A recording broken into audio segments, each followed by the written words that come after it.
আসসালামু আলাইকুম, আমি কাঞ্চপাতে মর্দা চলে আসলাম তোমাদের বাংলাকে আরো সহজ করতে, মজার করতে নতুন একটা পরিচ্ছেদ নিয়ে। শব্দ ও পদের গঠন।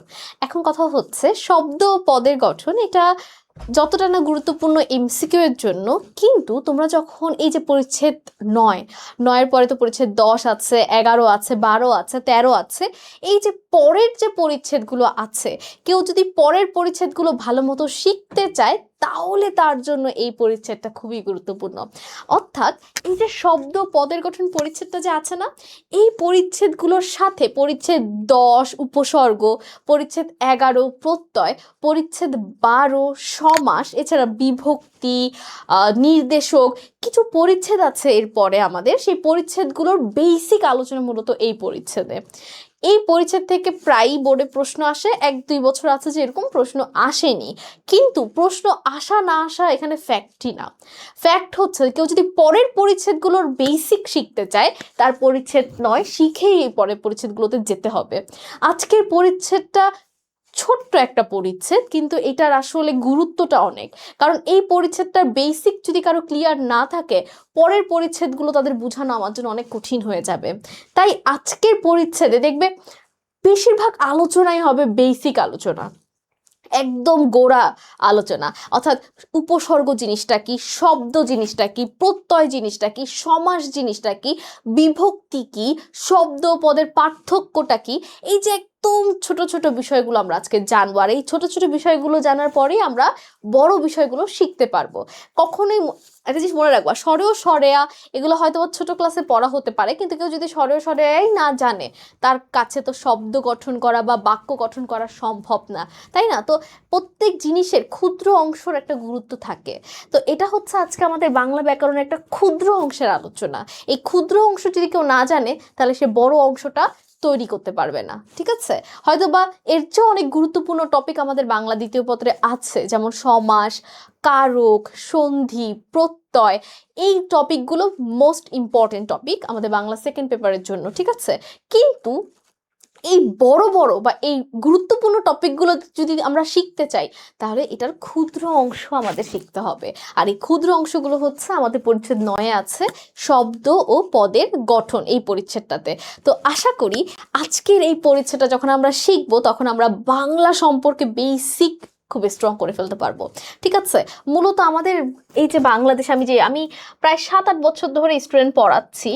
তো 7-8 বছরে আমি যে জিনিসটা দেখেছি যে বাংলা সেকেন্ডকে মানুষ ভয় পায় কেন, কারণ আমি না বাংলা ফার্স্ট ক্লাস নিয়েছি, বাংলা সেকেন্ডও ক্লাস নিয়েছি। বাংলা ফার্স্টে আমি দেখেছি কিছু জিনিস আছে যেগুলো আসলে স্টুডেন্টরা নাই বুঝতে পারে, কিন্তু বাংলা সেকেন্ড খুবই সহজ আর খুবই গুরুত্বপূর্ণ কিছু জিনিস আছে, এগুলো ঘুরিয়ে ফিরে আমরা 6 থেকে একই জিনিস পড়ে আসতেছি, তাও আমরা কেন এটা পারি না? এটার মূল কারণটাই হচ্ছে আমাদের বেসিকটা ক্লিয়ার না, আমাদের বাংলা সেকেন্ডের বেসিক ভালো না, আমরা মেইন জিনিসগুলাই জানি না। তাই বড় বড় জিনিস যখন আমরা শিখতে যাই, তখন সেটা আমাদের কাছে অনেক কঠিন মনে হয়। কেউ যদি স্বরেও স্বরে না জানে, তাকে কি আমি রিডিং পড়া শিখাতে পারবো? তার মানে কি, রিডিং পড়া শিখতে হলে আগে স্বরেও স্বরে ক খ শিখে আসতে হবে। তো ঠিক এইটাই, মানুষ স্বরেও স্বরে ক খই জানে না, সে কিভাবে বাংলা সেকেন্ডের আসল মজাটা পাবে? এই জন্য এখনো সুযোগ আছে, তোমরা এই চ্যাপ্টারের মাধ্যমে আজকের বাংলা সেকেন্ডের বেসিকটা খুব ভালো মতো ক্লিয়ার করে নিতে পারবে, ঠিক আছে? তাহলে দেখো, প্রথমে কি বলা আছে, শব্দমূলের এক নাম হচ্ছে প্রকৃতি। আচ্ছা, এত কঠিন ভাষা, এটা তো বইয়ের ভাষা, আমরা বইয়ের ভাষায় বাংলা সেকেন্ড শিখবো না, আমরা নিজেদের ভাষায় বাংলা সেকেন্ড শিখবো। দেখবো যখন তুমি নিজেদের ভাষায় শিখবে, তখন তোমাদের কাছে বাংলা সেকেন্ড অনেক সহজ হয়ে যাবে, ঠিক আছে? তাহলে দেখো এখানে কি বলা হয়েছে, যে আমাদের শব্দের যে কোনো একটা শব্দ, যে কোনো শব্দ হতে পারে সেটা, ঠিক আছে? শব্দের মেইন একটা অংশ থাকে আর একটা এক্সট্রা অংশ থাকে। ধরো আমি যদি বলি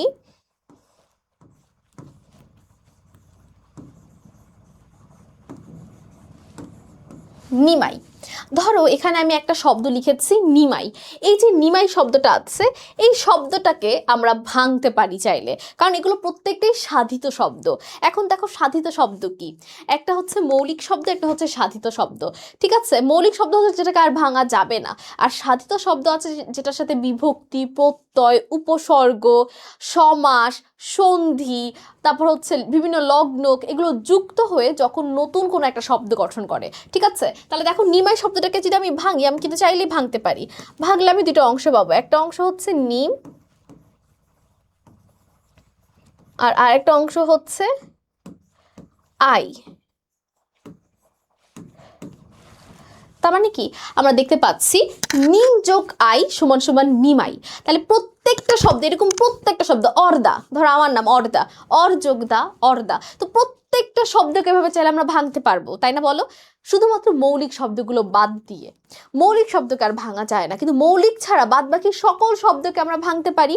আর ভাঙার পর যে মেইন শব্দটা থাকে, দেখো নিমাইয়ের মধ্যে মেইন জিনিসটা কে বহন করছে, মেইন অর্থটা কে বহন করছে।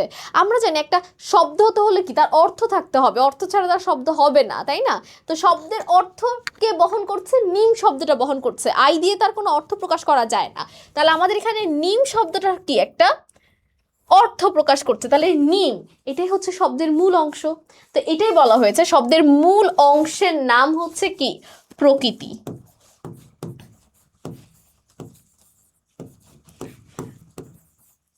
ঠিক আছে? আর প্রকৃতির সাথে যখন কোনো কিছু যুক্ত হয়, প্রকৃতির সাথে কে যুক্ত হয়? প্রত্যয় যুক্ত হয়। এই জন্য অনেক সময় বলে প্রকৃতি প্রত্যয়। ঠিক আছে? প্রকৃতির সাথে যে বিভিন্ন অংশ যুক্ত হয় সেগুলো হচ্ছে প্রত্যয় অংশ। ঠিক আছে? আচ্ছা, তাহলে দেখো এটা তো গেল আমাদের শব্দের, নিমাই একটা শব্দ। ঠিক আছে? আমি একটা পেজ অ্যাড করি, আমি একদম ডিটেলস আলোচনা করতে চাচ্ছি তোমাদের সাথে এই বিষয়টা। ঠিক আছে? ডিটেলস আলোচনা না করলে তোমরা এটা বুঝতে পারবে না। আমি দুইটা শব্দ লিখি, তাহলে তোমরা শব্দের লেখার মাধ্যমে তোমরা পার্থক্য বুঝে ফেলবে আজকে। একটা তো আমি লিখেছি নিমাই, আরটা ধরো আমি লিখলাম পড়ছি।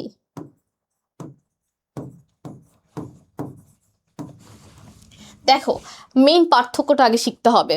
আমরা জানি আমাদের এই যে কথা বলা বা আমাদের এই যে শব্দ, এগুলোকে দুইটা অংশে ভাগ করা যায়। একটা হচ্ছে শব্দ মানে নামপদ, আর একটা হচ্ছে ক্রিয়াপদ। ঠিক আছে? নামপদ এবং ক্রিয়াপদ জিনিসটা কি? ক্রিয়াপদ হচ্ছে যে পদ দ্বারা, ভার্ব, যে পদ দ্বারা আমরা কোনো কাজ করাকে বোঝাই সেটাকে ক্রিয়াপদ বলে।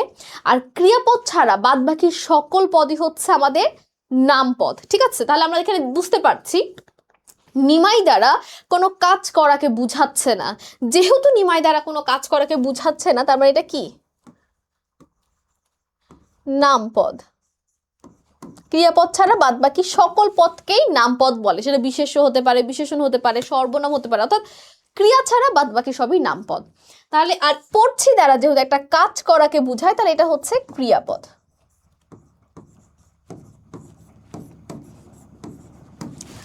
তো নামপদ হোক বা ক্রিয়াপদ হোক, প্রত্যেকটা পদকেই দুই ভাগে ভাগ করা যায়। তো আমরা আগে ভাগ করে দেখি তো কিভাবে ভাগ করা যায়। দেখো নিমাইটা তো আমরা কিছুক্ষণ আগে জেনে আসছি।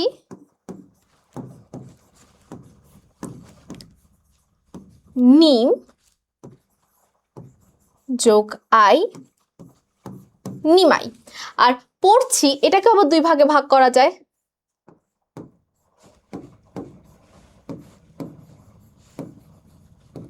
পর যোগ ছি, পড়ছি। পর যোগ ছি, পড়ছি। তাহলে এটা হচ্ছে কি? নামপদের মূল অংশ, যেটাকে প্রকৃতি বলা হয়েছে বা শব্দমূল। এটা একটা শব্দের মূল অংশ বা নামপদের মূল অংশ। শব্দমূলকে তো আমি দুইটা ভাগে ভাগ করেছি, নামপদ আর ক্রিয়াপদ। আর এটা হচ্ছে ক্রিয়াপদের মূল অংশ। তো নামপদের যে মূল অংশ সেটাকে কি বলে জানো? সেটাও একটা প্রকৃতি, ওটাও কিন্তু প্রকৃতি।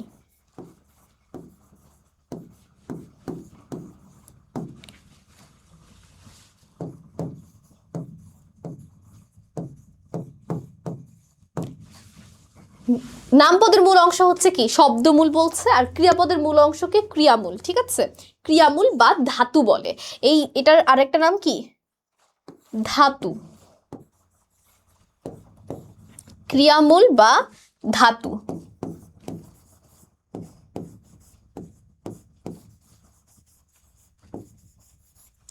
এগুলো জাস্ট বেসিক আলোচনা। কিন্তু আমরা জানতে পারলাম যে আমাদের প্রত্যেকটা পদ, সেটা নামপদ হোক বা ক্রিয়াপদ হোক, প্রত্যেকটা পদকে দুই ভাগে ভাগ করা যায়। প্রথম যেটা দেখতে পেয়েছি আমরা নামপদ, নামপদের মূল অংশ শব্দমূল, এটাকে বলে প্রকৃতি। এবং আমাদের ক্রিয়াপদের মূল অংশকে ক্রিয়ামূল বা ধাতু বলা হয়, সেটাও এক ধরনের প্রকৃতি। ক্রিয়া এই যে এই প্রকৃতিটার সাথে অর্থাৎ ধাতু বা ক্রিয়ামূলের সাথে যে প্রত্যয়টা যুক্ত হয় সেটা হচ্ছে কৃৎ প্রত্যয়। আর আমাদের নাম পদের মূল অংশের সাথে যেটা যুক্ত হয় সেটাকে বলে তদ্ধিত প্রত্যয়।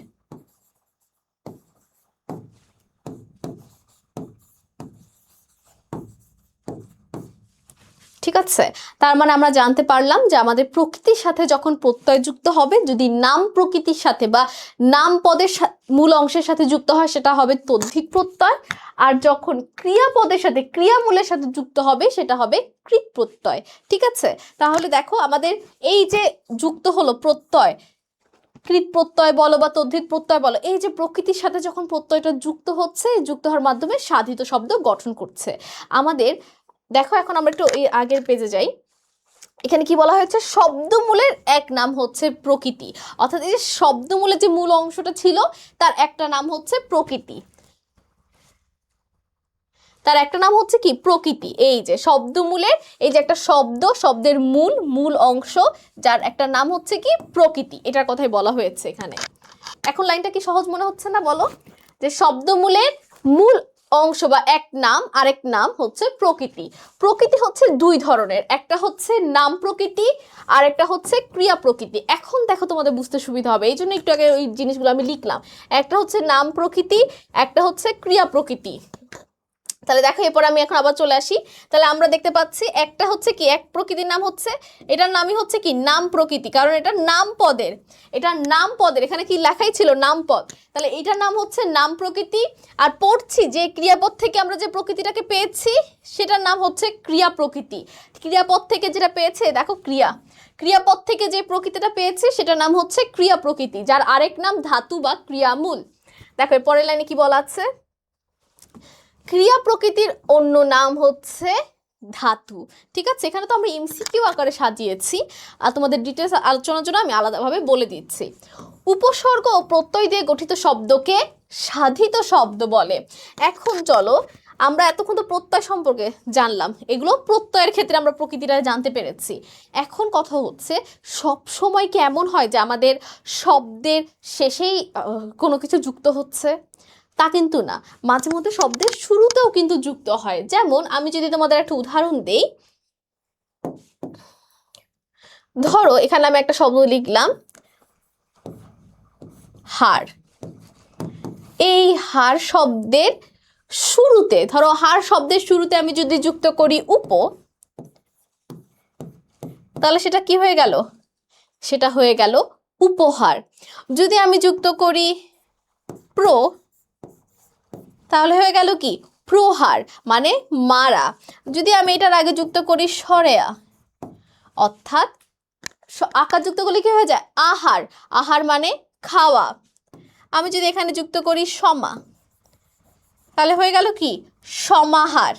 আমি এখানে যুক্ত করতে পারি প্রতি বা পরি যুক্ত করলে কি হয়ে যাবে পরিহার, অর্থাৎ ত্যাগ করা। তাহলে দেখো এই এক হার শব্দের সাথে আমি উপযুক্ত করলে উপহার হচ্ছে, প্রযুক্ত করলে প্রহার হচ্ছে, আযুক্ত করলে আহার হচ্ছে, সমাযুক্ত করলে সমাহার হচ্ছে, পরিযুক্ত করলে পরিহার হচ্ছে। তার মানে আমি এই এক হার শব্দের সাথে যখন যেটা যুক্ত করছি নতুন নতুন শব্দ আমি পাচ্ছি। তাহলে এই যে শুরুতে যেটা আমি যুক্ত করলাম এটাকে কি বলা হয়? এখানে আমি প্রত্যেকটাতে দেখেছি আমি শেষে যুক্ত করেছি। প্রত্যয়ের ক্ষেত্রে আমি দেখতে পেয়েছি কি নাম প্রকৃতি তো আমি শেষে যুক্ত করেছি, ক্রিয়া প্রকৃতি তো আমি শেষে যুক্ত করেছি প্রত্যয়, কিন্তু এই হার শব্দের সাথে যখন আমি যুক্ত করলাম তখন কিন্তু আমি শেষে যুক্ত না করে সামনে যুক্ত করছি। প্রত্যেকটা হারের আগে যুক্ত করছি, যে উপযোগ হার, হার একটা শব্দ, উপ তো কোনো শব্দ না, তাহলে শব্দের আগে যুক্ত করছি। এই যে শব্দের আগে যখন আমি যুক্ত করি এইগুলোকেই বলা হয় উপসর্গ।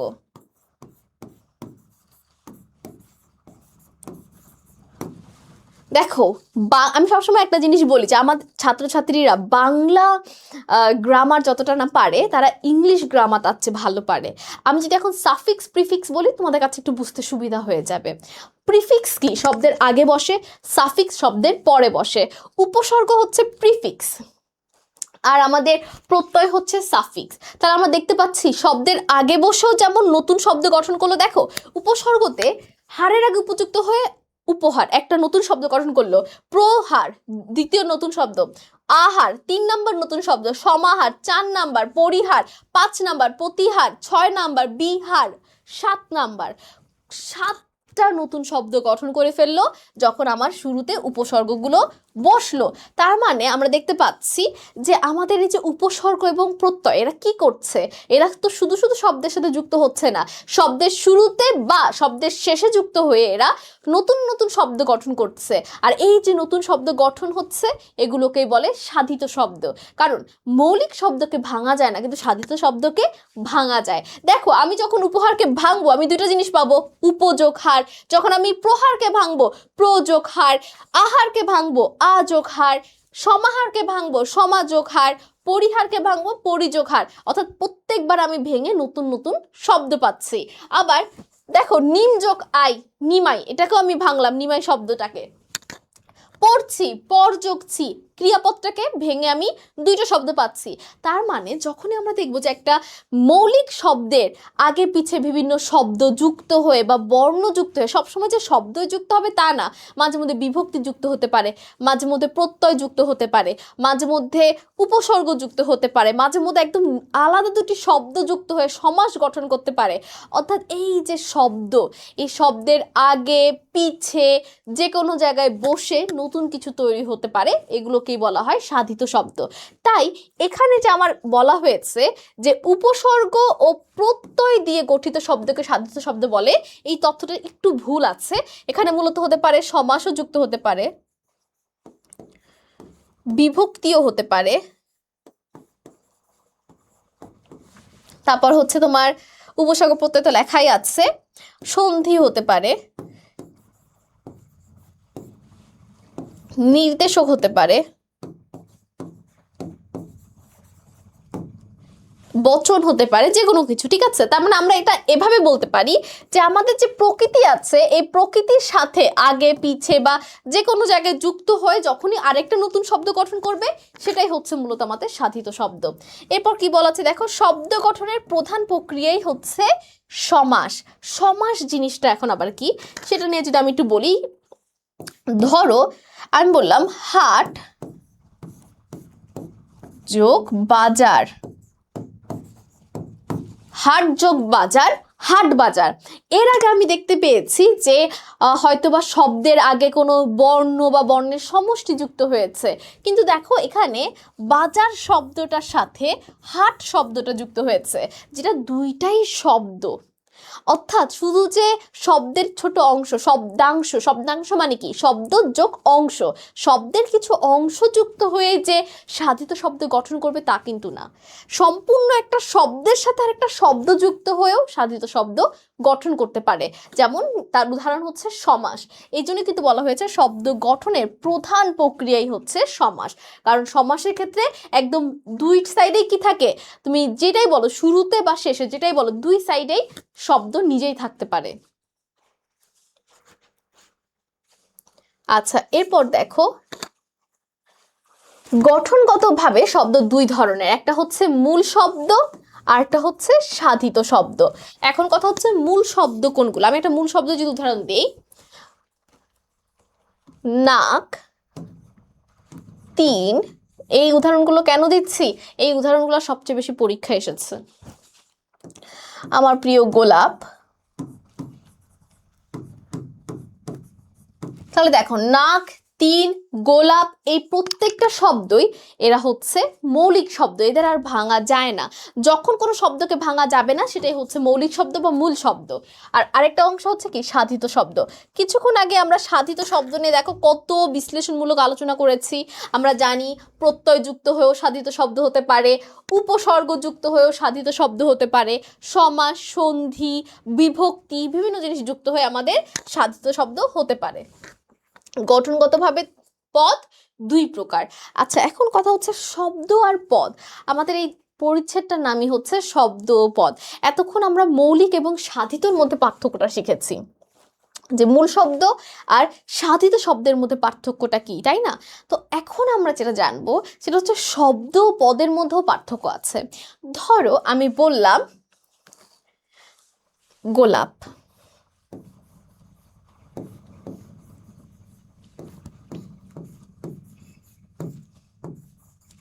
আমি এখানে লিখলাম গোলাপ। গোলাপ শব্দটা আচ্ছা আমি বলেই দিচ্ছি যে গোলাপ একটা শব্দ। দেখো আমি বলছি গোলাপ শব্দটা। আচ্ছা গোলাপ এটা কি পদ নাকি শব্দ, এটা নিয়ে অনেকের ঝামেলা হতে পারে।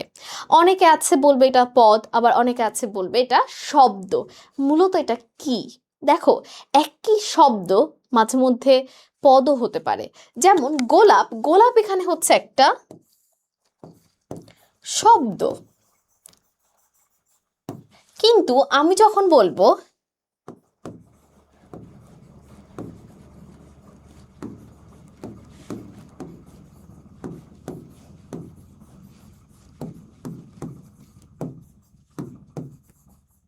দেখো আমার নাম তো অর্দা, তোমরা তো জানি অর্দা মানে গোলাপ, তাহলে আমার নামের অর্থ গোলাপ, এই জায়গায় আবার যেন কি হয়ে যাবে, এই জায়গায় আমাদের গোলাপ হচ্ছে আবার পদ। পার্থক্যটা কি তোমরা ধরতে পেরেছো? যখন গোলাপ সিঙ্গেল ছিল, একা ছিল, তখন সে ছিল শব্দ, কিন্তু যখন সে একটা বাক্যের অংশ হয়ে গেল, যখন সে একটা বাক্যের অংশ হয়ে গেল, সেই ক্ষেত্রে সেটা হয়ে গেল পদ। অর্থাৎ যারা তোমাদের ভিতর যারা সিঙ্গেল আছো, যাদের কেউ নাই জীবনে, তারা হচ্ছে শব্দ। আর আমার ছাত্রছাত্রীর মধ্যে যারা পেয়ে গিয়েছো কাউকে না কাউকে, তারা হয়ে গেছো পদ। অর্থাৎ যে সিঙ্গেল সে হচ্ছে শব্দ, আর এই শব্দটাই যখন একটা বাক্যের মধ্যে বসবে, তার আশেপাশে আরো কিছু মানুষ থাকবে, তার সে হয়ে যাবে পদ। ঠিক আছে, এভাবে শব্দ আর পদের পার্থক্যটা আমরা মনে রাখবো। যখন শব্দ একা থাকবে সে থাকবে শব্দ, আর এই শব্দ যখন একটা বাক্যের অংশ হয়ে যাবে তখন সে হয়ে যাবে পদ। ঠিক আছে, এটাই হচ্ছে শব্দ ও পদের মূল পার্থক্য। শব্দ হচ্ছে কি একা, পদ হচ্ছে পরিবার সহ। দেখো এখানে কি বলা আছে, পদ একই সঙ্গে রূপতত্ত্ব ও বাক্যতত্ত্বের আলোচ্য বিষয়। কেন এটা রূপতত্ত্ব? রূপতত্ত্বের আরেক নাম শব্দতত্ত্ব। আচ্ছা, এখানে তোমাদের মনে প্রশ্ন আসতে পারে যে কেন এটা একই সাথে শব্দতত্ত্ব ও বাক্যতত্ত্ব দুইটাই আলোচনা করা হয়। আমরা জানি আমাদের ব্যাকরণে আলোচ্য বিষয় হচ্ছে চারটা। ধ্বনিতত্ত্বে আলোচনা করা হয়, রূপতত্ত্বে শব্দ নিয়ে আলোচনা করা হয়, বাক্যতত্ত্বে বাক্য রিলেটেড বিষয় নিয়ে আলোচনা করা হয়, আর অর্থতত্ত্বে অর্থ রিলেটেড বিষয়, বাগধারা, বিপরীত শব্দ, এইসব নিয়ে আলোচনা করা হয়। তাহলে আমাদের এই পদ সে একই সাথে দুই জায়গায় দখল করলো কিভাবে? কারণ এই যে পদ যখন মাঝে মধ্যে সিঙ্গেল হয়ে যায় তখন সে শব্দ হয়ে যায়, তাই এইটাকে রূপতত্ত্ব বা শব্দতত্ত্বেও আলোচনা করা হয়। আবার যখন সে ফ্যামিলি সহ থাকে তখন সে বাক্যতত্ত্বের আলোচ্য বিষয় হয়ে যায়। বুঝতে পেরেছো? এই জন্য পদ একমাত্র যে একই সাথে দুই তত্ত্বেই যাকে নিয়ে আলোচনা করা হয়, দুই সমাজেই যাকে নিয়ে আলোচনা করা হয়, দুই শ্রেণীতেই যাকে নিয়ে আলোচনা করা হয়। এরপর দেখো লগ্নক। এরপরে একটা গুরুত্বপূর্ণ টপিক হচ্ছে লগ্নক। লগ্নক জিনিসটা কি? এই যে আমাদের পদ যখন একটা বাক্যের, অর্থাৎ শব্দ যখন একটা বাক্যের অংশ হতে চায়, তখন তার আগ পিছে কিছু লগ্নক যুক্ত হয়। এই লগ্নক যুক্ত হওয়ার মাধ্যমে বাক্যটাকে পারফেক্ট দেখায়। কারণ মাঝে মধ্যে তো হুট করে আমি একটা জিনিস বসাতে পারবো না। যেমন কি কি যুক্ত হয়ে লগ্নক হয়? বিভক্তি, নির্দেশক, বচন ও বলক। এখন দেখো বিভক্তি জিনিসটা কি? বিভক্তি হচ্ছে আমাদের বাক্যের মধ্যে একটা শব্দের সাথে আরেকটা শব্দের একটা সম্পর্ক তৈরি করে। ঠিক আছে, যেমন আমি যদি বলি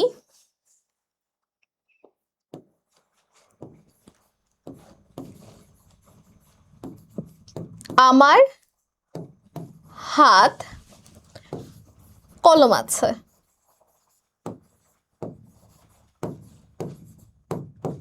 আমি বললাম আমার হাত কলম আছে। ঠিক আছে, আমার হাত কলম আছে। এখানে লক্ষ্য করো,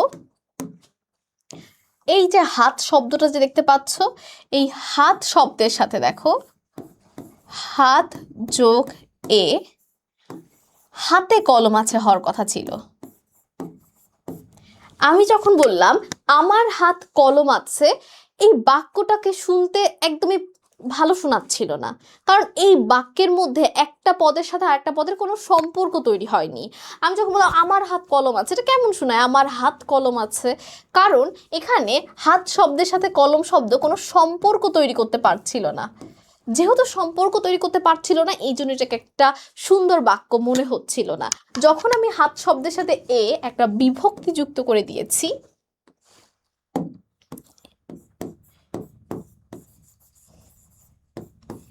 এই দেখো একটা বিভক্তি যখন আমি যুক্ত করেছি তখন শব্দ ভালো শোনাচ্ছে, আমার হাতে কলম আছে, তখন হাত শব্দের সাথে যে কলম শব্দের একটা সম্পর্ক আছে তা বাক্যে প্রকাশ পাচ্ছে।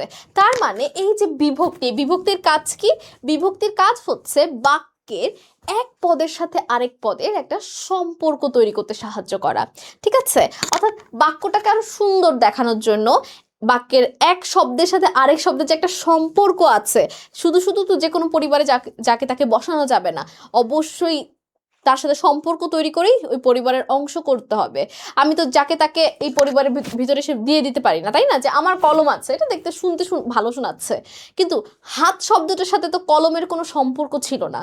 তাহলে আমি যখন একটা বাক্যে হাত এবং কলম দুইটাকে এক বাক্যে বসাবো, সেই ক্ষেত্রে এই হাত এবং কলমের মধ্যে তো একটা সম্পর্ক তৈরি করে দিতে হবে, আর এই সম্পর্কটা তৈরি করার কাজ হচ্ছে বিভক্তির।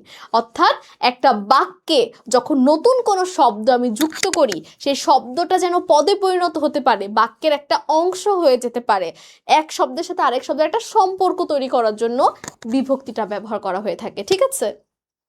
তাহলে আমরা বুঝতে পারলাম বিভক্তি হচ্ছে শব্দের শেষে কিছু বর্ণ বা বর্ণের সমষ্টি যুক্ত হয়ে আমাদের বিভক্তি তৈরি করে। এখন তোমাদের মনে একটা প্রশ্ন আসতে পারে, ঠিক আছে? এই প্রশ্নটা আমার মনে, আমি যখন ক্লাস 9-10-এ পড়তাম আসতো, যে বিভক্তিও শব্দের শেষে যুক্ত হলো, আবার আমরা কিছুক্ষণ আগে একটা বেসিক ক্লিয়ার করে আসলাম যে শব্দের প্রকৃতির সাথে যুক্ত হয় প্রত্যয়, তাই না? তাহলে বিভক্তিও যুক্ত হলো,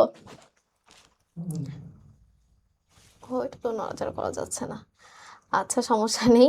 তাহলে দেখো আমি দেখতে পাচ্ছি যে বিভক্তিও যুক্ত হলো, তাহলে আবার প্রত্যয় আমার হচ্ছে শব্দের সাথে যুক্ত হচ্ছে শব্দের শেষে। তাহলে বিভক্তি আর প্রত্যয় তো এক, এরকম একটা প্রশ্ন আসতেই পারে, কিন্তু বিভক্তি আর প্রত্যয় কিন্তু এক না। এটা আমি তোমাদের একটু ক্লিয়ার করে দিই। ধরো আমি বললাম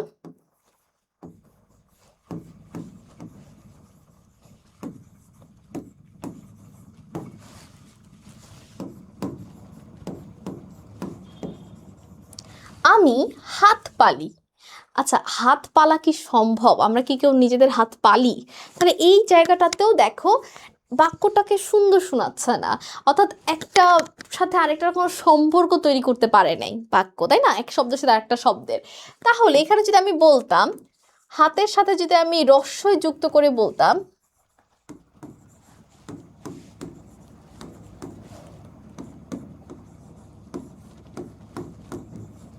দেখো হাতের সাথে যখন আমি রস্বই যুক্ত করলাম, হয়ে গেল আমি হাতি পালি।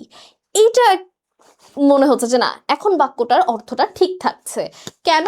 কারণ এই হাত শব্দের সাথে আমি রস্বই বাবাজিকে যুক্ত করলাম। এখন দেখো পার্থক্যটা এখানেই। আমি যখন হাত শব্দের সাথে এ কে যুক্ত করেছি, ধরো হাত শব্দের সাথে আমি যখন এ যুক্ত করেছি, যে আমার হাতে কলম আছে, যে কলম, হাতে কলম আছে, এ যুক্ত করায় হাতের অর্থের কোনো পরিবর্তন হয় নাই। হাত যারা যা বোঝানো হচ্ছে, হাতে দ্বারা একই অর্থ প্রকাশ করা হচ্ছে। কিন্তু যখন আমি হাতের সাথে রস্বই বাবাজিকে যুক্ত করলাম, তখন হয়ে গেল হাতি। এখন হাত দ্বারা যেটা বোঝাচ্ছে, হাতি দ্বারা কি সেটাই বোঝাচ্ছে? হাতি তো একটা প্রাণী। তার মানে আমরা বুঝতে পারলাম যে বিভক্তি এবং প্রত্যয়ের পার্থক্যটা এখানেই। দেখো বিভক্তিও বর্ণ বা বর্ণের সমষ্টি, প্রত্যয় বর্ণ বা বর্ণের সমষ্টি। বিভক্তিও শব্দের পরে বসে, প্রত্যয় আমার শব্দের পরে বসে। পার্থক্যটা হচ্ছে বিভক্তি শব্দের অর্থের পরিবর্তন করে না, আর প্রত্যয় শব্দের অর্থের পরিবর্তন করে।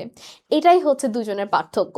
বিভক্তি কি করে না? কখনোই শব্দের অর্থের পরিবর্তন করে না, আর প্রত্যয় কি করে? শব্দের অর্থের পরিবর্তন করে দেয়, ঠিক আছে? এই পার্থক্যটা কি তোমাদের সবার মনে থাকবে? তাহলে দেখো আমার হাত কলম আছে, এখানে আমরা দেখতে পাচ্ছি বিভক্তি, আর এটা হচ্ছে প্রত্যয়। বিভক্তি এবং প্রত্যয় নিয়ে কেউ যেন ভুল না করো। আজকে আমি শুরুতেই বলেছিলাম যে আজকে আমরা অনেক জানবো। কারো যদি সত্যি বাংলা অনেক জানার ইচ্ছা থাকে, যে আজকের এই ক্লাসটা তার জন্য।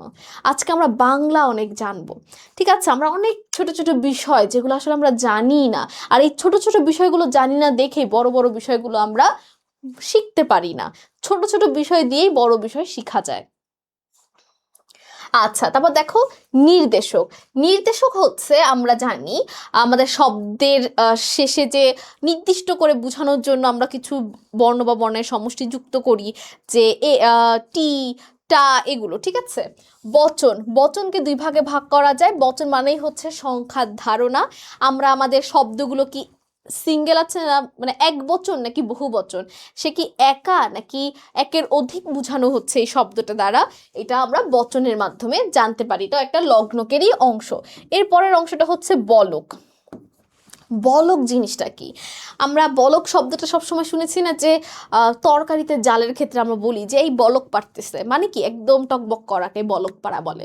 তো আমাদের কথার মধ্যে বলক আসলো কোথা থেকে? যখন আমি আমার কথাটাতে আরো বেশি জোর দিয়ে বোঝানোর জন্য কথার মধ্যে রস্যই বা ও যুক্ত করব। যেমন আমি তোমাদের বললাম যে আমি তোমাদের আজকে একটা সাজেশন দিব, দেখবা তোমাদের পরীক্ষায় এই সাজেশন থেকেই কমন আসবে। আমি বললাম তোমাদের এই বছর ধরো মাদকাসক্তি ও এর প্রতিকার, এই রচনাটা কিন্তু তোমাদের বোর্ড বইয়ের একটা রচনা। তো আমি বললাম 2027 ব্যাচের জন্য এই বছর মাদকাসক্তি ও এর প্রতিকার এই রচনাটা আসবে। আমি যখন এরকম একটা কথা বলবো, তখন অনেক ছাত্রছাত্রী আছে, তারা বলবে আপু আপনি কি শিওর যে এই একটা রচনা পড়লে আমার কমন পড়ে যাবে? আমি বললাম হ্যাঁ, এই রচনাই আসবেই। তাহলে দেখো আমি কি করলাম, আমার কথাটাকে আরো জোরদার করার জন্য প্রথমে যখন আসবে বললাম, আমার ছাত্রছাত্রীরা বিশ্বাস করলো না। তারপর আমি কি বললাম, আসবেই। যখন আমি একটা এক্সট্রা রস্যই যুক্ত করে দিলাম আমার কথার মাঝে, তখন তারা আমার কথা বিশ্বাস করা শুরু করলো। মানে কি, আমাদের কথাকে আরো মজবুত করার জন্য, আমাদের কথাকে আরো জোরদার করার জন্য আমরা মাঝে মধ্যে শব্দের সাথে রস্যই বা ও যুক্ত করে থাকি, কথাকে আরো জোরদার করার জন্য। কি হলো, আমার কথা জোরদার হতে যে মুছে গেল কেন? কি হইতেছে ভাই? তাহলে দেখো, কথাকে আরো জোরদার করার জন্য আমি রস্যই বা ও এগুলো যুক্ত করে থাকি। আর এই যে কথাকে জোরালো করার জন্য, জোরদার করার জন্য এই রস্যই ও যোগ করাকেই বলে বলক। ঠিক আছে, তাহলে দেখো আমরা এখানে বিভক্তি সম্পর্কে জানলাম, প্রত্যয় এবং বিভক্তির পার্থক্য শিখলাম, নির্দেশক সম্পর্কে আমরা জানলাম, বচন এবং বলক সব সম্পর্কে আমরা জানলাম। দেখো এখানে বিভক্তি, নির্দেশক এবং বচন এই তিনটা আবার আমরা আলাদা পরিচ্ছেদ আকারেও সামনের ক্লাসগুলোতে পেয়ে যাব। তখন আমরা আরো ডিটেলস আলোচনা করব, ঠিক আছে? তখন আমরা আরো বেশি কিছু জানবো, ডিটেলসে জানবো। আজকে তো আমরা জাস্ট বেসিক আলোচনা করছি। তা আশা করি আজকের এখন পর্যন্ত যতটুকু তোমাদের আমি শিখিয়েছি তোমাদের কারো কোনো সমস্যা হওয়ার কথা না। দেখো আমরা এখানে জানতে পেরেছি বাক্য এবং পদ শব্দের মধ্যে কি সম্পর্ক আছে। এখানে আমরা প্রকৃতি, প্রত্যয়, প্রকৃতি কি, প্রত্যয় কি, মূল অংশ কি, এক্সট্রা অংশ কি, উপসর্গ কি, প্রত্যয় কি, সবকিছু কিন্তু জানতে পেরেছি। আশা করি এতটুকুতে তোমাদের কারো কোনো সমস্যা নেই। এরপর দেখো এখানে লিখে দিয়েছি আমি, যেসব শব্দাংশ পদের সঙ্গে যুক্ত হলে বক্তব্য আরো জোরালো হয় তাকেই বলা হয় বলক। এটাকে আমি আলাদাভাবে আবার হাইলাইট করে লিখে দিয়েছি, কারণ এই বলকটা আর আমরা সামনে যে পাবো না। আমরা সামনে যে হয়তো বা বিভক্তি নিয়ে জানবো, বচন নিয়ে জানবো, নির্দেশক নিয়ে জানবো, কিন্তু এই বলক এখানেই আজকে শেষ হয়ে যাবে। পরিচ্ছেদ 9 পর বলকের আর কোনো কাজ নেই, তাই বলকটাকে আরো হাইলাইট করে দিলাম, ঠিক আছে? এরপর দেখো বিভক্তি দুই প্রকার, ক্রিয়া বিভক্তি, কারক বিভক্তি। আবার আমরা বিভক্তিতে চলে আসলাম। ক্রিয়া বিভক্তি আর কারক বিভক্তি দ্বারা কি বোঝানো হয়েছে? দেখো এই যেখানে হাত যোগ এ, হাতে, এটা তো একটা বিভক্তি, এটা হচ্ছে কারক বিভক্তি। কেন এটা কারক বিভক্তি? কারণ এটা দেখো, এটা কোন প্রকৃতির সাথে যুক্ত হয়েছে? নাম প্রকৃতির সাথে, নাম পদের সাথে। আর যখন ক্রিয়াপদের সাথে কোনো বিভক্তি যুক্ত হবে সেটা হয়ে যাবে আমাদের কি বলতো? সেটা হয়ে যাবে আমাদের ক্রিয়া প্রকৃতি, ঠিক আছে? ক্রিয়া বিভক্তি এবং কারক বিভক্তি। তাহলে একটু আগে হাত যোগ এ, হাতে ছিল কি বলতো? এটা হচ্ছে আমাদের নাম প্রকৃতির উদাহরণটা এপাশে লিখে দেই। আর ক্রিয়া বিভক্তি, ক্রিয়াপদের সাথে যখন যে বিভক্তিটা যুক্ত হবে, পর যোগ এ পরে,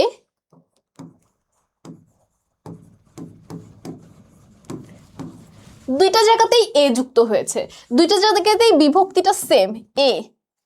একটা হচ্ছে কারক বিভক্তি, কারণ হচ্ছে এটা নামপদের সাথে যুক্ত হয়েছে, আর একই এ যখন ক্রিয়াপদের সাথে যুক্ত হয়েছে সেটা হয়ে গেছে ক্রিয়া প্রকৃতি, এটাই পার্থক্য। আচ্ছা, এরপর দেখো শব্দ পদের মধ্যে কিছু পার্থক্য নিয়ে আমরা আলোচনা করব, যেহেতু আমাদের এমসিকিউতে এগুলো আসে, আর আমাদের আজকের টপিকটার নামই হচ্ছে শব্দ পদের গঠন, তো শব্দ পদ নিয়েই আলোচনা হবে। তা দেখো, শব্দ, প্রতিটি জনগোষ্ঠীর নিজস্ব শব্দ ভাণ্ডার থাকে, সাধারণত অভিধানে তা সংকলিত হয়। আচ্ছা, প্রত্যেকটা জনগোষ্ঠীর নিজস্ব কিছু শব্দ ভাণ্ডার থাকে, আমাদের যেমন নিজস্ব কিছু শব্দ ভাণ্ডার আছে, আমরা যেমন যে ভাষায় কথা বলি, ঠিক আমাদের পাশের দেশ ভারতের একটা অঞ্চল আছে পশ্চিমবঙ্গ রাজ্য, পশ্চিমবঙ্গের মানুষরাও তো বাংলায় কথা বলে, কিন্তু তোমরা দেখবে আমরাও বাংলা ভাষায় কথা বলছি, তারাও বাংলা ভাষায় কথা বলছে, কিন্তু আমাদের বাংলা এবং তাদের বাংলায় কিছু শব্দ পরিবর্তন আছে। আমরা পানি বলি, তারা জল বলে, বেশিরভাগ ক্ষেত্রে জল, বা আমরা যেভাবে কথা বলি তার সাথে তারা একটু অন্যরকম, তারা একটু ছয়ের ব্যবহারটা বেশি করে। তো এই যে শব্দ, দেখো দুইটাই বাংলা, কিন্তু প্রত্যেকটা জনগোষ্ঠীর নিজস্ব একটা শব্দ ভাণ্ডার থাকে। আমাদের কিছু শব্দ ভাণ্ডার আছে নিজস্ব, যেগুলো তারা ব্যবহার করে না, যেমন আমরা পানি বলি, তারা জল বলে, এটা একটা উদাহরণ দিলাম। ঠিক আরো অনেক শব্দ আছে যেগুলো আমরা যেটা বলি তারা তার চেয়ে একটু ডিফারেন্ট করে বলে। দুইজনই বাংলায় কথা বলছি, দুই জনগোষ্ঠী বাংলায় কথা বলছি, কিন্তু আমাদের নিজস্ব নিজস্ব শব্দ ভাণ্ডার থাকে।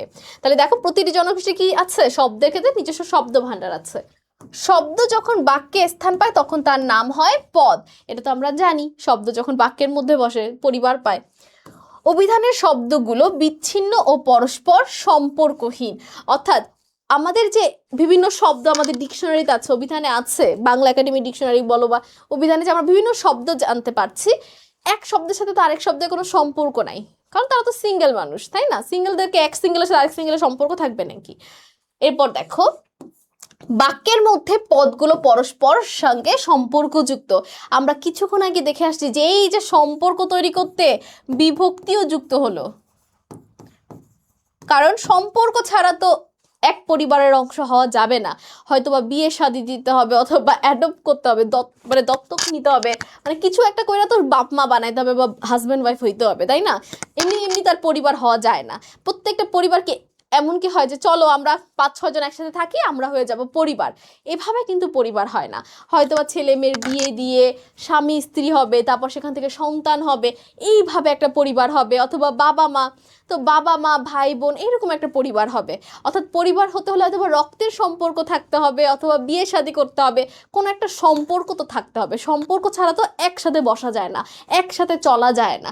তাই আমরা যখন বাক্য দেখতে পেয়েছি, বাক্য মানে কি, শব্দ যখন একটা পরিবার পেয়ে যায়, তাহলে বাক্য হতে হলে কি হতে হবে, পদগুলোর মধ্যে কি অবশ্যই সম্পর্ক থাকতে হবে, সেটার জন্য তোমার বিভক্তি লাগুক, নির্দেশক লাগুক, বা যেটাই হোক। শব্দের অংশ উপসর্গ ও প্রত্যয়, আমরা জানতে পেরেছি সাফিক্স প্রিফিক্স হচ্ছে শব্দের অংশ, আর পদের অংশ হচ্ছে কি বিভক্তি, নির্দেশক, বচন এবং বলক, অর্থাৎ লগ্নকগুলো। কারণ আমাদের এক পদের সাথে আরেক পদের সম্পর্ক তৈরি করতে হলে বিভক্তি লাগতে পারে, নির্দেশক লাগতে পারে, বচন এবং বলকের সাহায্য লাগতে পারে। এরপর দেখো, গঠনগতভাবে শব্দ দুই ভাগে ভাগ করা যায়, দুই শ্রেণীর, একটা হচ্ছে মূল শব্দ আর একটা হচ্ছে সাধিত শব্দ। ঠিক আছে, গঠনগত দিক থেকে আমরা জানি শব্দের দুইটা অংশ আছে, একটা হচ্ছে যে মূল শব্দ, অথবা সাধিত শব্দ মানে কি, যে প্রত্যয় এবং উপসর্গযুক্ত শব্দ। গঠনগতভাবে পদ দুই ধরনের, অলগ্নক পদ আর সলগ্নক পদ। এখন কথা হচ্ছে এই যে অলগ্নক পদ এবং সলগ্নক পদ মানে কি, আমরা কিছুক্ষণ আগে 4টা লগ্নক সম্পর্কে জেনেছি, বিভক্তি, নির্দেশক, বচন আর বলক। যখন আমরা কোনো একটা বাক্যের মধ্যে বিভক্তি অথবা নির্দেশক অথবা বচন বা বলককে দেখতে পাবো, তার মানে সেটাকে বলা হবে সলগ্নক পদ। যেই পদের সাথে বিভক্তিযুক্ত হবে সেটা হচ্ছে স্বলগ্নক পদ। যেমন আমি একটু আগে যে উদাহরণটা দিয়েছি সেটা দিয়েই তোমাদের বুঝাই, তাহলে তোমাদের জন্য সহজ হবে।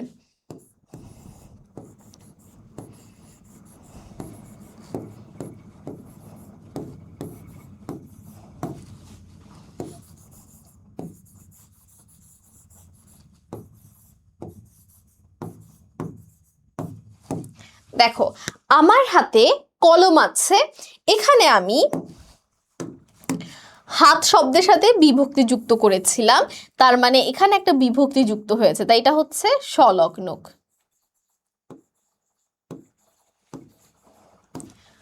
কারণ এটার সাথে একটা লগ্নক যুক্ত আছে। কিন্তু আমার আমার শব্দটার সাথে কি আমি কোনো নির্দেশক বা বচন বা বিভক্তি কিছু যুক্ত করেছি? করি নাই, তাহলে এটা হচ্ছে অলগ্নক।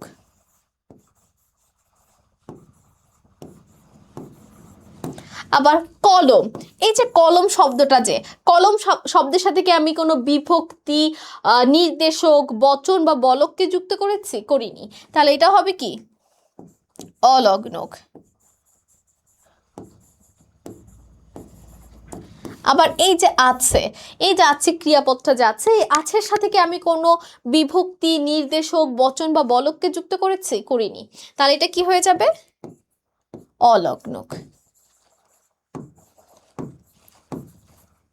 অর্থাৎ একটা বাক্যের মধ্যে যেই যেই পদের সাথে লগ্নক থাকবে সেটা স্বলগ্নক, আর বাদ বাকি পদগুলো অলগ্নক পদ। আচ্ছা, এরপর দেখো শব্দ শুধু রূপতত্ত্বের আলোচ্য। রূপতত্ত্বের আরেক নাম শব্দতত্ত্ব। তাহলে আমরা এটা তো একদম কমন সেন্স, তাই না, যে শব্দতত্ত্ব শব্দ নিয়ে আলোচনা করবে, তাহলে শব্দতত্ত্বের মধ্যে তো আর অন্য কেউ থাকবে না। কিন্তু পদ একই সাথে রূপতত্ত্ব ও বাক্যতত্ত্বের আলোচ্য বিষয়। কারণ কি? কারণ শব্দ তার বাক্যের অংশ না, কিন্তু আমরা জানি পদ হচ্ছে কি? বাক্যের অংশ। বাক্যের মধ্যে যে সকল শব্দ বসে তাদের আমরা পদ বলি। এই জন্য যেহেতু এটা একরকম ভাবে শব্দও বলা যায়, কারণ এটা দেখতে শব্দের মতো, কিন্তু বাক্যে বসে, এই জন্য এটা একই সাথে রূপতত্ত্বেও আলোচনা করা হয়, আবার বাক্যতত্ত্বেও আলোচনা করা হয়ে থাকে। ঠিক আছে, তো আশা করি এই অংশ, এই ছকটা পড়ার পর বাক্য, শব্দ, পদ কার সাথে কি সম্পর্ক, কোনো কিছু নিয়ে আর আমাদের কোনোই সমস্যা নেই। আচ্ছা, তাহলে দেখো আমাদের প্রথম এমসিকিউতে বলা আছে কোনটি শব্দের শেষে যুক্ত হয় না। এখানে একটা না যুক্ত করে দিয়েছে, তাহলে কোনটা শব্দের শেষে যুক্ত হয় না? আমরা জানি প্রত্যয় বলো, বিভক্তি বলো, অনুসর্গ বলো, এগুলো প্রত্যেকটা শব্দের শেষে বা শব্দের পরেই যুক্ত হয়।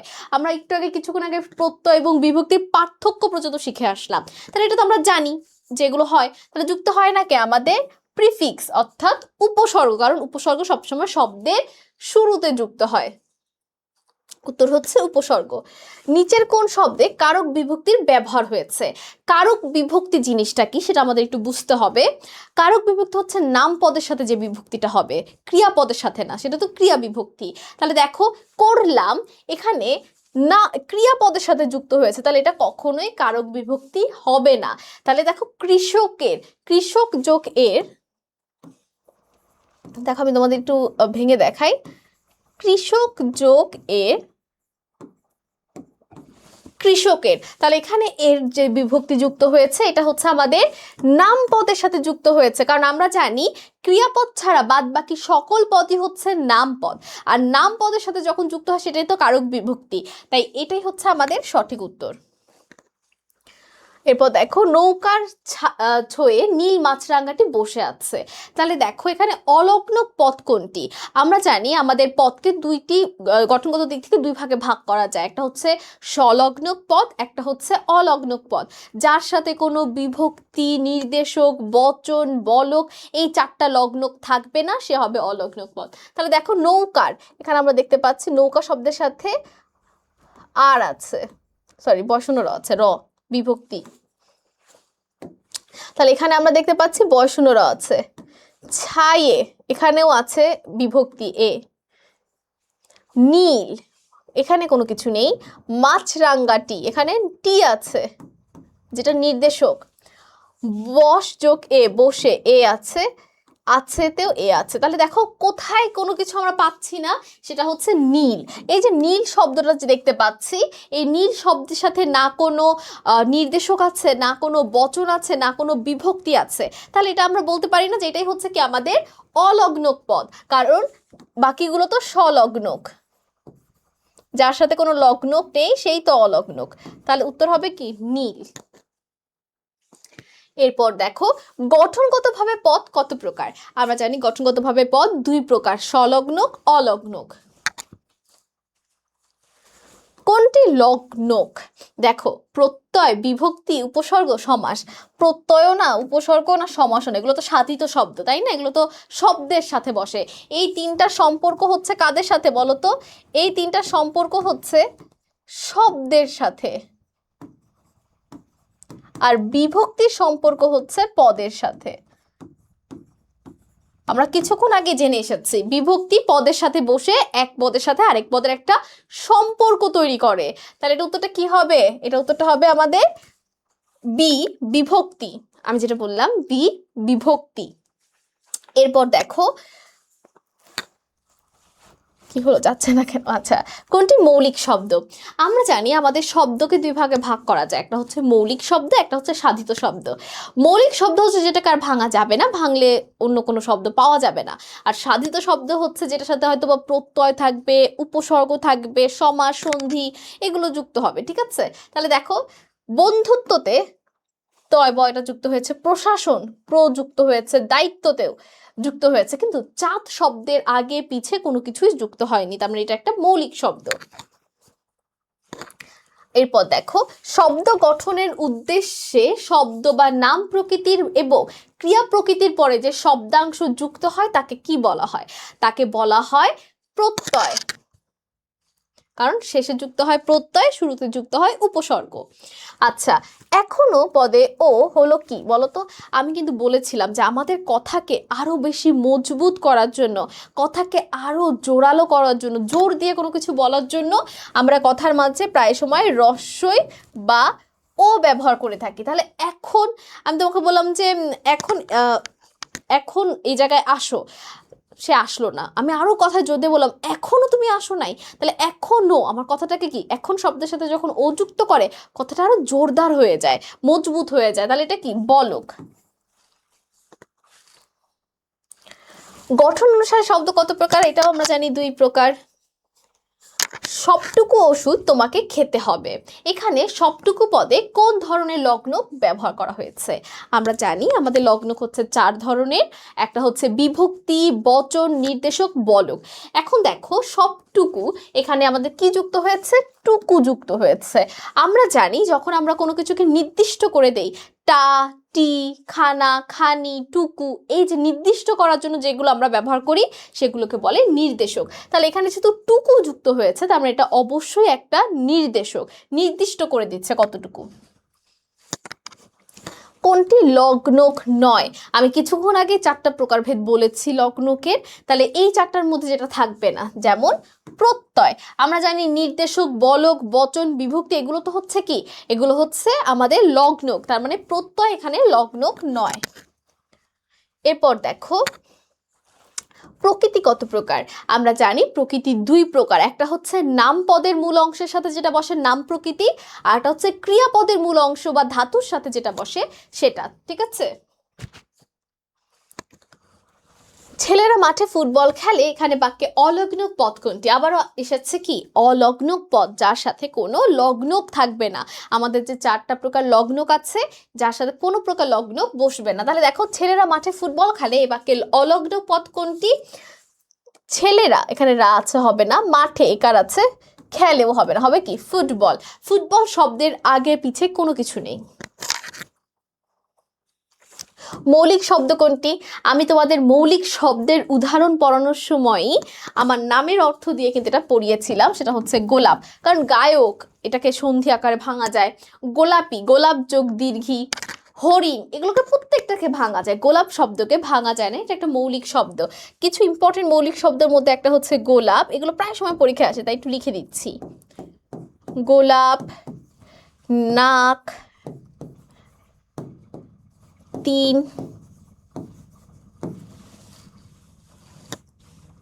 আর হচ্ছে লাল। এই 4টা শব্দ অনেকবার পরীক্ষায় আসছে, জানি না কেন, কারণ আমাদের যে আগের বইটা ছিল, আগের বইয়ে এই 4টা উদাহরণই দেওয়া ছিল। আরো অনেক মৌলিক শব্দ কিন্তু আছে, কিন্তু এই 4টা পরীক্ষায় বেশি আসে দেখে আমি একটু দিয়ে দিলাম, যেন তোমাদের দেখেই সাথে সাথে অ্যান্সার তোমরা করতে পারো, তো ভাবা না লাগে। শব্দ যখন বাক্যে ব্যবহার হয় তখন তাকে কি বলে? শব্দ যখন একা থাকে সিঙ্গেল, আর যখন বাক্যে বসে তখন সে হয়ে যায় পদ। কোনটি সাধিত শব্দ?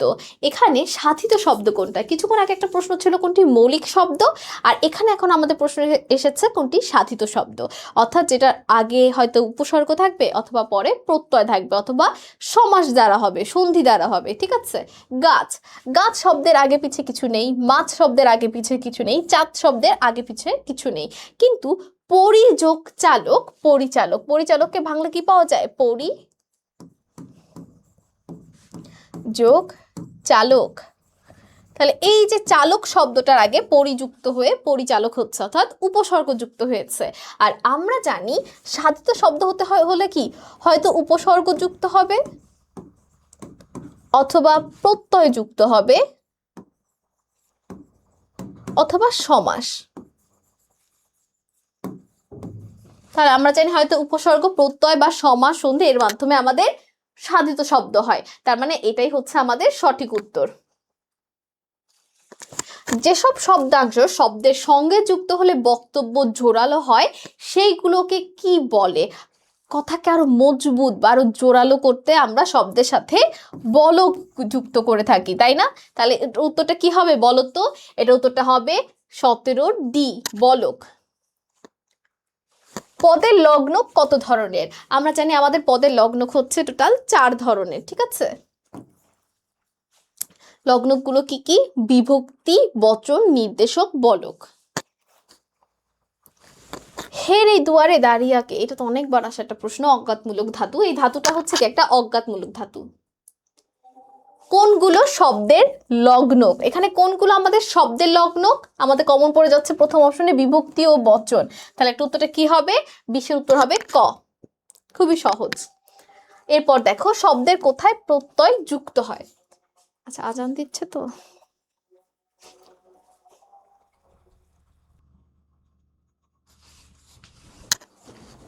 আচ্ছা, তাহলে দেখো শব্দের কোথায় প্রত্যয় যুক্ত হয়। আমরা জানি প্রত্যয় হচ্ছে সাফিক্স, তাই না? তাহলে সাফিক্স কোথায় যুক্ত হবে? অবশ্যই শেষে। এরপর দেখো নিচের কোনটি লগ্নক? আমরা জানি লগ্নক হচ্ছে 4 প্রকার। তাহলে লগ্নক হচ্ছে কি? বলক, কারণ কারক, সংখ্যাবাচক, উপসর্গ এগুলো তো লগ্নক না। খুবই সহজ। বললাম না আজকে পরিচ্ছেদটা সহজ, কিন্তু আসলে অনেক বেসিক ছিল। আমরা কিন্তু বেসিক আলোচনায় দেখো কতক্ষণ বসে করেছি। আচ্ছা, এরপর দেখো উপসর্গ ও প্রত্যয় দিয়ে তৈরি শব্দকে কি শব্দ বলে? আমরা জানি যখনই কোনো একটা শব্দের শুরুতে উপসর্গ বা শব্দের শেষে প্রত্যয় যুক্ত হবে, তাহলে সেই শব্দটাকে কি বলবে? সাধিত শব্দ বলবে। তাহলে উত্তর হবে সাধিত শব্দ। বাক্যের মধ্যে যেসব শব্দ লগ্নক থাকে না সেগুলোকে কি বলে? যার সাথে লগ্নক নেই তাকে বলে অলগ্নক, যার সাথে লগ্নক আছে তাকে বলে সলগ্নক। কোনটি নির্দেশক? আচ্ছা, নির্দেশক হচ্ছে কি? টা, টি, খানা, খানি, জন, টুকু এগুলোকে বলে নির্দেশক। নির্দেশকগুলো আমি একটু তোমাদের বলে দেই।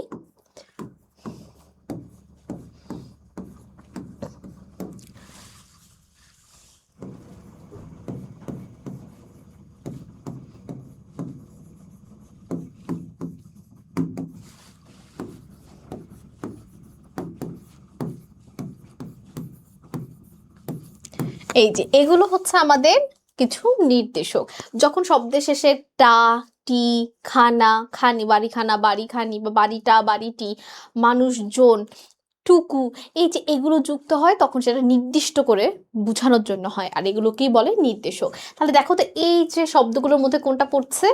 রা, এটা হচ্ছে না। পরি, এটাও হয় না। রস্বই হয় না, হয় শুধুমাত্র ম্যাচ হচ্ছে আমাদের টুকু। এই যে সামান্য অংশ বোঝানোর জন্য যে নির্দেশকটা ব্যবহার করা হয় তাকে বলা হয় টুকু নির্দেশক। তাহলে এটাই আমাদের সঠিক উত্তর।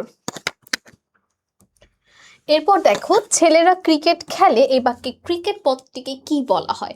ক্রিকেট পদটাকে কি বলা হতে পারে? বলক, বচন, সলগ্নক পদ, অলগ্নক পদ। এখন লক্ষ্য করো, ছেলেরা ক্রিকেট খেলে, এখানে যে ক্রিকেট শব্দটা দেখতে পাচ্ছি তার সাথে না কোনো বিভক্তি যুক্ত হয়েছে, না কোনো নির্দেশক টাটি যুক্ত হয়েছে, না বচন যুক্ত হয়েছে, না বলক। তার মানে এখানে কোনো লগ্নক যুক্ত হয়নি। আর একটা বাক্যে যে পদের সাথে কোনো লগ্নক যুক্ত হয় না সেটাকে বলা হয় অলগ্নক পদ। তাহলে উত্তর হবে কি ডি, অলগ্নক পদ।